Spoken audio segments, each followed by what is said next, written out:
It feels like it's been a while since I've really enjoyed a piece of high fantasy, which makes me sad because I really used to like this stuff.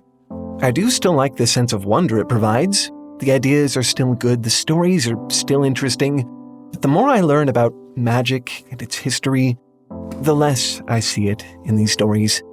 In fact, some of this stuff, in a weird way, makes me feel something kind of opposite magic, as if the actual idea of this fictional magic, the fantasy we're all engaging in, is something completely different, and magic is just this surrogate term we've adopted to describe it. To be honest, despite my history, the whole idea of magic systems has always felt just a little dissonant to me. It's almost as if, in the pursuit to systematize our fantasies, we sort of lost the concept of what magic even means.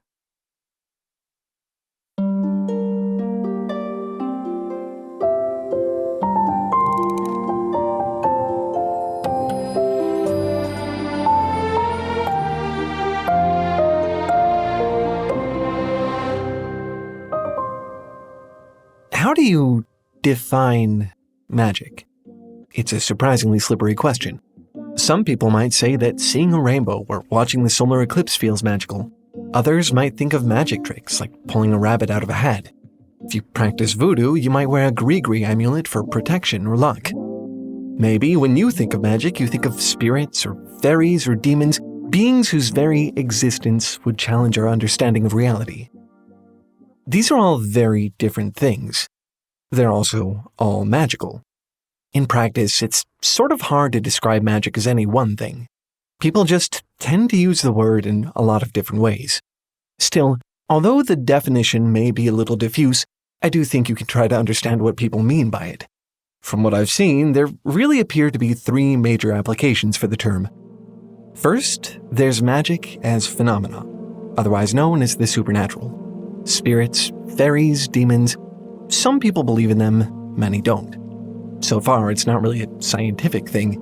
There's no empirical evidence, you can't really study it in the way you would need to. So, if you assume that it does exist anyway, that puts it into this interesting territory. Something that can ostensibly be observed, but not demonstrated or explained materially.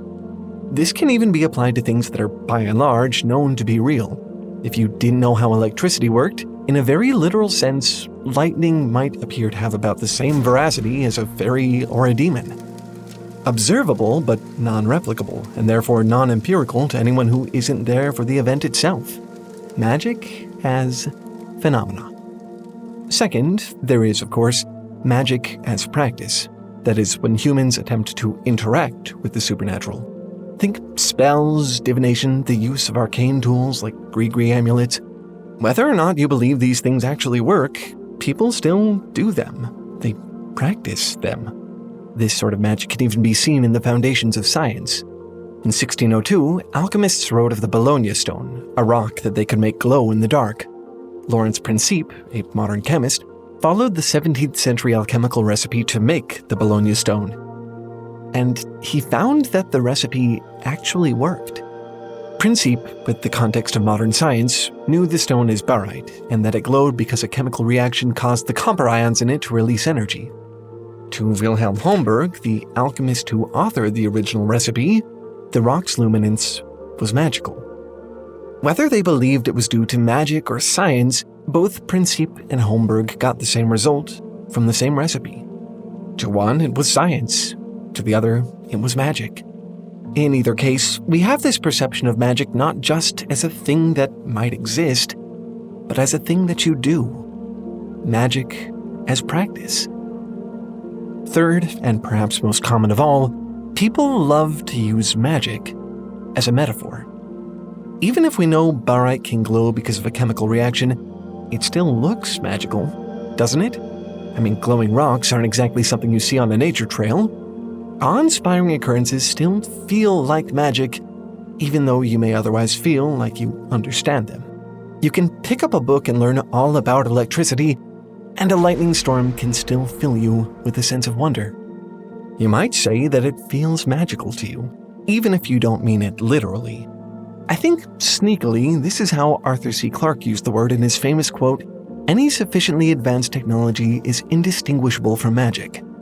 The intended sentiment is, of course, that anything which appears to be supernatural or impossible will inevitably one day be understood, but the use of the term magic here paints a picture of those things which are, by his reckoning, actually perfectly rational, as impossible to distinguish from the supernatural.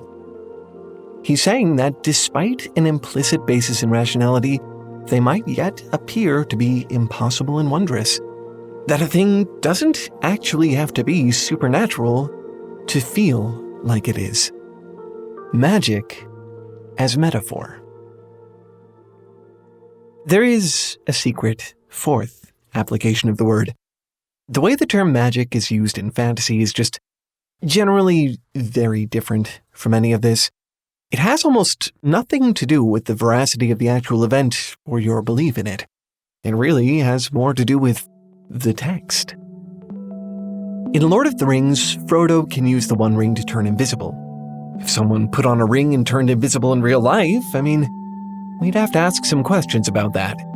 That could throw our entire understanding of physics into question, or at least create some kind of rush to understand this weird ring's mechanisms. In a fantasy book, we just accept that this is something the ring can do. It's magic. We're okay with that. The term people tend to use for this kind of thing is suspension of disbelief, this idea that you can just ignore the logical implications. You don't have to get how things like magical rings work in real life because this isn't real life. It's fantasy. You can enjoy the fantasy without having to question it. But Tolkien himself had a very different perspective on this. Middle-earth, with all its locations and histories and characters and languages, is what he liked to call a secondary world. Within the universe of Lord of the Rings, magic rings do exist. We don't contemplate them as impossible because in the story that's just not the case. Tolkien didn't consider this suspension of disbelief. He considered it secondary belief. You buy the fantasy. Within this setting, you believe that a magical ring exists and that it can turn you invisible. This idea, like much of what Tolkien thought of, has become, shall we say, endemic to the high fantasy genre. There's this pervasive sense that every secondary world in modern fantasy has to be believable. Not just engaging, as per suspension of disbelief, but actually believable. It has to make sense. The audience shouldn't question its rationale. A fantasy world should be logical to the point that you can allow yourself to believe in it, which, ironically, doesn't really leave much room for belief, does it? You might have heard of hard and soft magic systems. These were popularized by Brandon Sanderson, who probably doesn't need an introduction. He's the most successful living fantasy author. In addition to his actual books, he's known for a sort of literary theory he invented. You're watching a video with the term magic system in the title right now. There's just about zero chance you haven't run across at least some of his ideas before. He's important to understanding the profile of modern fantasy magic. According to Sanderson, hard magic is defined by rules and structure. The story explains to the reader how the magic works. In Patrick Rothfuss's Kingkiller Chronicle, for instance, sympathetic magic is a practice that can be studied. Magicians can manipulate energy by psychically binding one object to another. They have diagrams and measurements for it. It has an intricate set of rules which it obeys. Soft magic, by contrast, exists without explanation. In Lord of the Rings, we know Gandalf is magical, but we don't have any explanation for how his magic operates. In Sanderson's words, soft magic leaves room for authors who want to preserve a sense of wonder in their books. There's also Sanderson's famous 3 laws of magic, which detail all the ways he believes magic can be used to enhance a story. According to these, even soft magic has a set of rules to follow. He gently advises against allowing characters to interact with it, for instance, and if they do, says that it should hinder them more than help them. Soft magic is, in his words, for visuals and ambiance, not for plot. Sanderson's goal here, he says, is to help authors tell better stories. These rules will, according to him, result in more interesting plots and more fleshed-out worlds. This is where you really start to see that fourth application of the term magic emerging. Not magic as phenomena or practice or metaphor, magic as a plot device. I do like some of the ideas Sanderson articulates in his essays. It sounds fun, for instance, to come up with all the different costs associated with using magic. Sanderson himself enjoys using these laws, as do many other writers. His books are popular for a reason. It's also just not magic. This conception of magic, this usage of the term, it's almost directly opposite all our applications and understandings of magic in real life. In the real world, the uniting tether of all the different use cases for magic is the unknown. It has to be believed in, even if there's no proof that it even exists. Fantasy magic systems tend to do the opposite of that. On a textual level, they are a way of rationalizing the unknown. There's always some authorial conceit, some guideline to follow, even for the most mysterious and unexplained phenomena. In the pursuit to create that belief in a secondary world, it seems a lot of writers are forgetting how belief works in this one. I need to say this very directly. Magic is not fiction. Around the world for thousands of years, human beings have been practicing magic in real life, and they still do today. During China's Shang dynasty, people interpreted omens by burning animal bones inscribed with symbols. Ancient Egyptians used protection amulets, both for the living and the dead. Medieval European leech books describe ways of curing disease through magic. People everywhere still practice astrology, follow superstitions, and cast spells. It's part of life. I'm not saying that the supernatural is real. I'm also not saying that it isn't. That's a personal matter for you to ponder. What I am saying is that, unlike science, people don't practice magic to explain the unknown. What is or isn't magical is subjective. There's no real way to tell if your horoscope actually offers real premonitions. Casting a dowsing spell may help you find your keys, or maybe you'll just chance across them soon after, pure coincidence. The alchemists didn't know about the chemical reactions that caused the Bologna stone to grow. Science seeks answers through figuring out how things work. Once you can prove how the supernatural works, it becomes natural. It exits the domain of magic and enters the domain of science. Even with an understanding of science, many people continue to use magic anyway. They engage with it because they believe it can help enhance their lives. Maybe they find it spiritually fulfilling or practical, or maybe magic is just fun for them.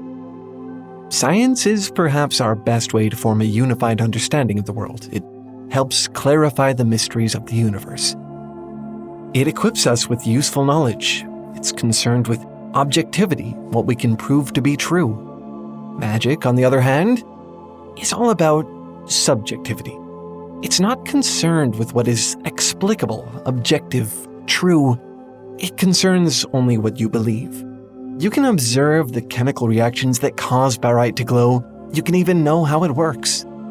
Whether or not it's magic depends on your own personal perspective. In other words, magic is real as long as you believe that it is. Of course, we don't exactly live in a world amicable to that kind of belief. These days, it's a pretty vulnerable thing to do. It takes a leap of faith to put your trust into the unknown. It is anathema in post-Enlightenment society to simply accept something you don't understand without trying to understand it at all. Objectivity is reliable. You don't need to leap when you have evidence of how the world works. Instead, you can safely cross a bridge from the unknown to the known. You don't have to accept not knowing. I think this is why magic systems don't feel magical to me. There are magic systems that I really like, and many of them give me a sense of wonder and amazement. With all the rules and structure in a literary magic system, we can have incredible worlds full of fantastical things, but they very rarely come close to magic. They rarely ask for that kind of belief.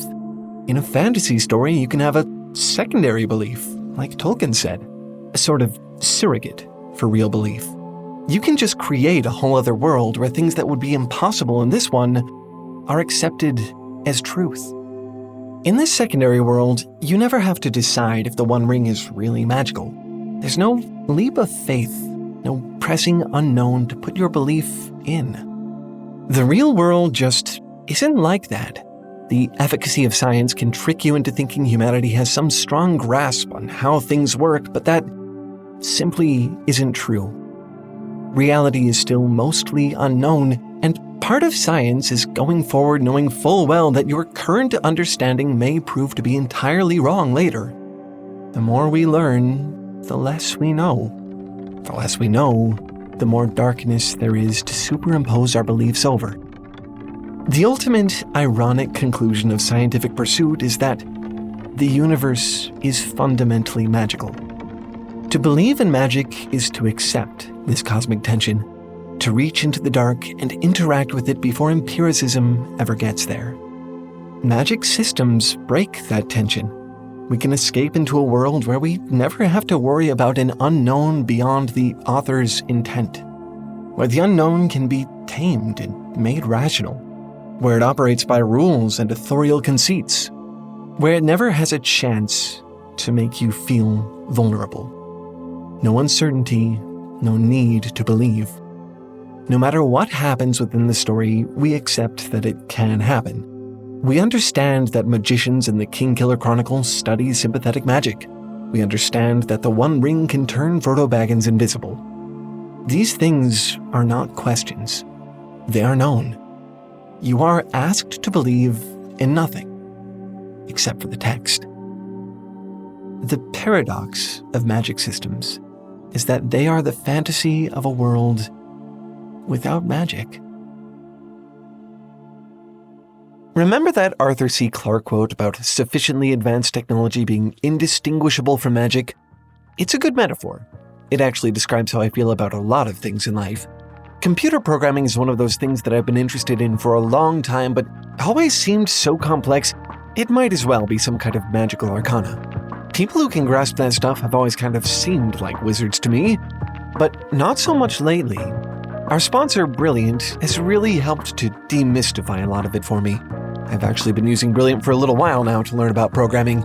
I used to just think of this stuff as impenetrable cascades of mathematical formula and cryptic progressions of code, but now it's really just a thing I do. It was easy, honestly. It started me off with some simple, digestible tasks and explained each step in detail so I knew exactly what I was doing and why. Which really made programming feel like something I could do, made it accessible to me in a way that it never seemed to be before. And Brilliant has a whole course on programming with multiple levels that go far beyond the fundamentals, so there's still a lot of room for me to grow. Actually, when I'm done with programming, I think I'm going to spend a little time on the data analysis stuff, or maybe the maths, logic. I don't know, there's a lot on Brilliant, but it's all just as accessible as the programming stuff, so I'm pretty much excited to try it all. Every course lets you start at your own skill level and adjust your goals for each day. You learn at your pace, whatever that looks like, whether you're incredibly fresh to all of this, or if you're an expert looking for a challenge. To try Brilliant out for 1 whole month free, just visit brilliant.org/TaleFoundry or click the link in the description. And if it sticks and you want to keep going, that same link will net you 20% off an annual subscription. Again, visit brilliant.org/TaleFoundry to get your first 30 days free and 20% off a year subscription. If you're tired of math and science feeling like unknowable, mystic rune scrawling, this is your chance to demystify it. I hope you'll give it a try. Anyway, that's all for this one. Thanks for watching and keep making stuff up. I'll see you next week. Bye.